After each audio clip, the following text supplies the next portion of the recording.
In today's video, we'll be studying water. Water is made up of two atoms of hydrogen and one atom of oxygen. Remember that oxygen is in group 6 of the periodic table. That means that it has 6 electrons at its outermost shell, while hydrogen is in group 1, meaning that it has 1 electron at its outermost shell.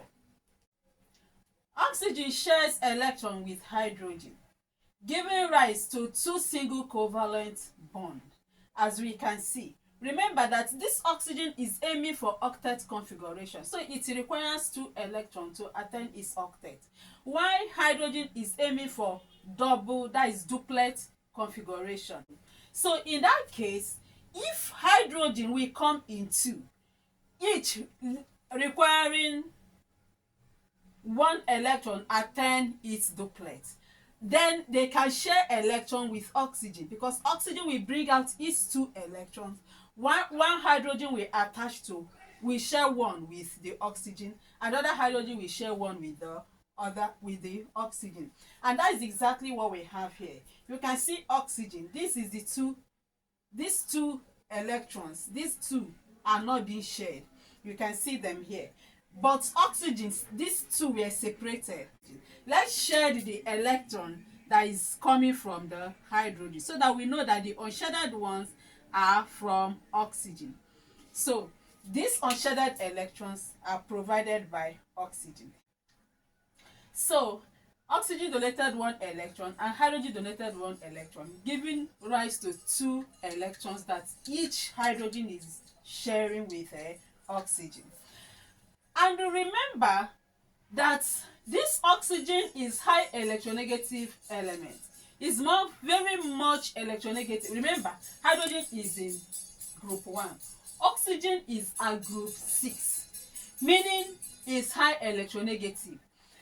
And what is electronegativity? Electronegativity is the ability of an atom to attract electrons towards itself. So oxygen, having that high electronegative power, draw these electrons that is sharing with hydrogen towards itself, making that oxygen to be what? Partially negative, and making hydrogen to be partially positive. Remember that when an atom loses electron, it carries positive charge. And when an atom gains electron, it carries negative charge. Now, oxygen, they're supposed to be sharing this equally, but because of its high electronegative power than hydrogen, it drew the electron more towards itself. It has not completely removed the electron from hydrogen, rather it pulled it more closer to itself.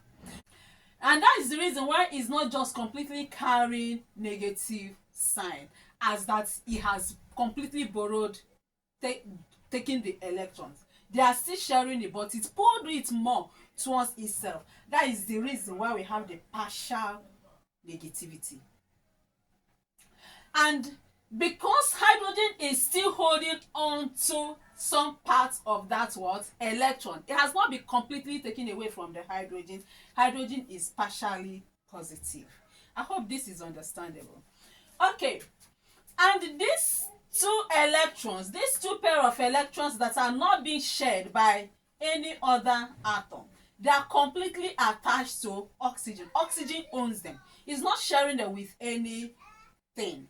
So in that case, we call them lone pair. So that means in water molecule, oxygen has 2 lone pair of electrons. And this lone pair of electrons repels the bonded pair. And as they repel the bonded, that is, they don't allow the bonded pair to come close to them. They repel them. And because of this repulsion between the lone pair of electrons and the bonded pair of electrons, the water molecule has V shape. So that's to say that water molecule is not linear, it's not straight, but V shape. And that is what I denoted here. The angle between the 2 hydrogen in the water molecule is 104.5 degrees. And remember, we have just explained why the oxygen in the water molecule is partially negative and the hydrogen partially positive. Because the oxygen in the water molecule is partially negative, and the hydrogen in the water molecule is partially positive, we say that water molecule is polar solvent. So, and because of this, water molecule is able to dissolve many substances. Because of its ability to dissolve many substances, we say that water is universal solvent. So it means it can dissolve many things. So it is a universal solvent. Now, considering what we have on the board, we can see that it's one oxygen that combined with two hydrogen to form a molecule of water. But remember that this oxygen is diatomic. Oxygen is diatomic element, so it cannot exist in this form. So this equation is not balanced until you write oxygen in its diatomic form. But when you have written it like this, the equation is not still balanced. So what we have to do is now to balance the equation. So we have 2, and that will make the equation to be balanced. This partially negative oxygen will get bonded to partially positive hydrogen, and in that order, thereby resulting to what is known as hydrogen bonding. You can see this area that is denoted with broken lines is the position of hydrogen bonding. Okay, and because of this hydrogen bonding in water, water has high boiling points. So with this, let's look at the sources of water. We have different sources of water. We have rainwater, we have rivers, we have lakes, we have pond, well, ocean, and the rest of them, such as even spring water. Among all these natural sources of water, rainwater is the purest form. That's to say that rainwater is the purest form of natural sources of water. And remember that all these sources of water are in constant circulation by that process known as water cycle. Why do we say that rainwater is the purest form of natural source of water? Rainwater is the purest form because it was produced as a result of condensation of water vapor. So that's to say it does not contain any dissolved mineral. But spring water contains some amount of dissolved mineral salts and some suspended, just little suspended particles like bacteria and dust. So they are very good for drinking. But when well water contains lots of clay and dissolved minerals.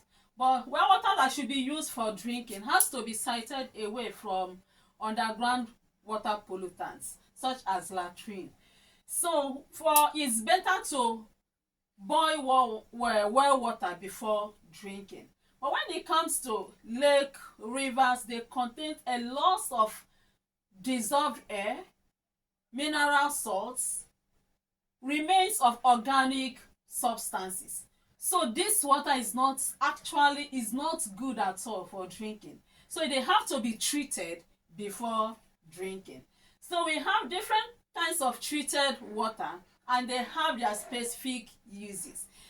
For instance, pipe-borne water is treated water. Water that is being treated by ion exchange resin or zeolite, such as ion exchange resin, is called the ionized water. We also have one known as distilled water. Such kind of water like distilled water or the ionized water is used in laboratory for preparation of it is used for laboratory work like preparation of drugs and other industrial purposes. They are also used for car battery. Now, let's look at the steps for treating water treatment. All those water from lake rivers can be treated and provided as stable water that is used for drinking. Following this process, first is to store the water in reservoir. That is the storage of the water in reservoir. That is the first step. The second step is to add alum to the water for coagulation. Coagulation simply means to gather the lumps, that is the particles, into lumps, into bigger lumps, and coagulate them so that they will flocculate and gather together. And when they have gathered together, the next is to settle. Then that will lead to the next step, which is sedimentation. Sedimentation is the settlement, that is the sedimentation of the coagulants, where that lumps and flocculated particles settle at the bottom of the tanks. After that, the next will be to filter. That is the filtration, to remove the fine particles. That is to get clean water. After this filtration, the next step is chlorination of water. This chlorination of the water removes germs. That is to kill the germs present. After this chlorination of the water, it becomes addition of supplements such as iodine and fluorine. This iodine and fluorine that are added as food supplements is to prevent goiter and tooth decay. Then after this, calcium oxide may be added. That is if the water is acidic. Calcium oxide is added to correct the pH of the water if the water is acidic. After this, the water is clean and clear for drinking purpose. This process takes place in water treatment plants.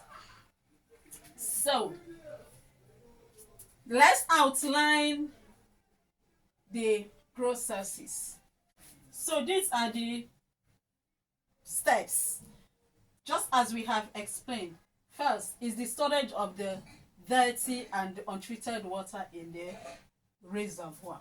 The second is addition of alum for coagulation. Remember, alum is something like that is sodium aluminate, something like potassium aluminium tetrasulfate 6 or sodium aluminum dioxide. These are used for coagulation of the particles. These are used for coagulation in the water, that is the treatment of water.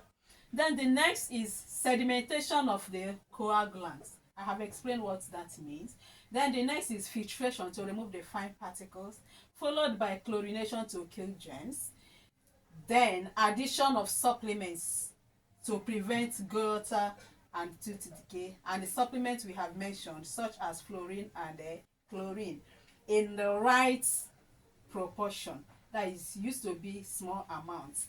The next is addition of calcium oxide to correct the pH if the water is acidic. These are the steps for treatment of water, and after this the water will be fit for drinking and for other domestic purposes. With this, we have come to the end of the lesson today. Do your classwork and hand in. See you in the next class, where we'll be discussing hardness of water or water hardness. Thank you. Bye. Please, if you like this, click on the subscription button, click on the like button and then the bell, so that when next I upload new video, you will be notified to come and watch.